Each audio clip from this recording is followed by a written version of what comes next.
जावड़ेकर साहब, आप इतना प्रदूषण पॉलिटिक्स में क्यों लाते हो? आप तो इन्वायरमेंट मिनिस्टर हो।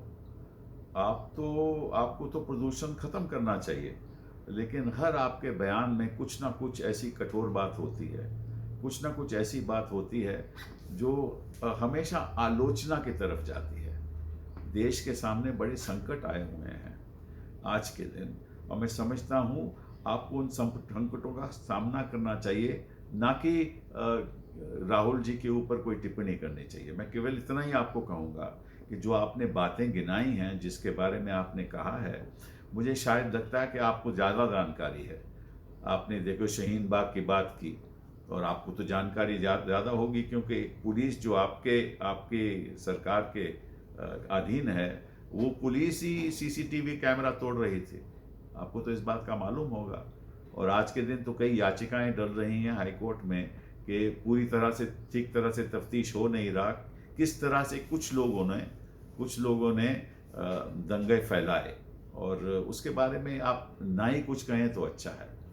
जहाँ तक चीन का सवाल है, तो मैं आपको एक और सलाह देना चाहता हूँ कि जो वास्तविकता है वो तो देश को बता दीजिए ज़रा, क्योंकि अब हमारे प्रधानमंत्री जी ने कहा था कि महाभारत 18 दिन में ख़त्म हो गया, और ये महामारी और ये जो अपना कोरोना वायरस है, इसको केवल 21 दिन लगेंगे, और 21 दिन तो अभी तक ख़त्म नहीं हुए जावड़ेकर साहब।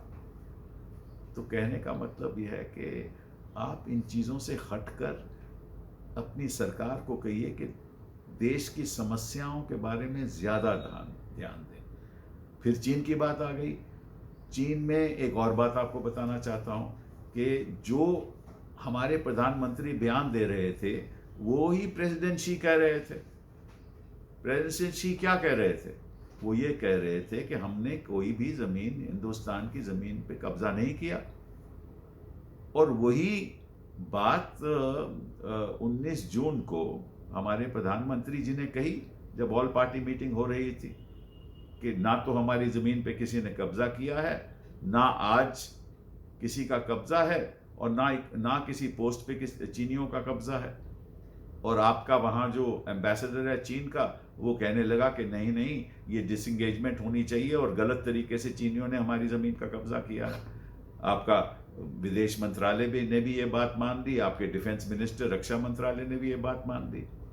तो मुश्किल तो यह है कि आपकी सरकार में हमें यह नहीं पता लगता कि सच क्या है और असत्य क्या है, यही नहीं पता चलता। तो ये पहले आप बयान देने से पहले इतना ज़रूर बता दीजिए कि सत्य क्या है, क्योंकि आपके सारे डेटा गलत होते हैं। आपको मालूम है कि हम देश की आर्थिक स्थिति किस तरफ जा रही है। महामारी तो हम चाहते हैं ख़त्म हो, और अच्छी बात है कि हिंदुस्तान में अब ज़ोरों शोरों से काम हो रहा है, लेकिन आपको फैसला पहले लेना चाहिए थे, फरवरी में ही लेना चाहिए था कि सारी एयर फ्लाइट्स बंद कर देनी चाहिए थी, लेकिन आपने वो फैसले नहीं लिए। मुश्किल तो ये है ना कि आपको देश चलाना नहीं आता, केवल आपको आक्रमण करना आता है, और ऐसे शब्दों के साथ जो शोभा नहीं देते आपको भी और आपकी सरकार को।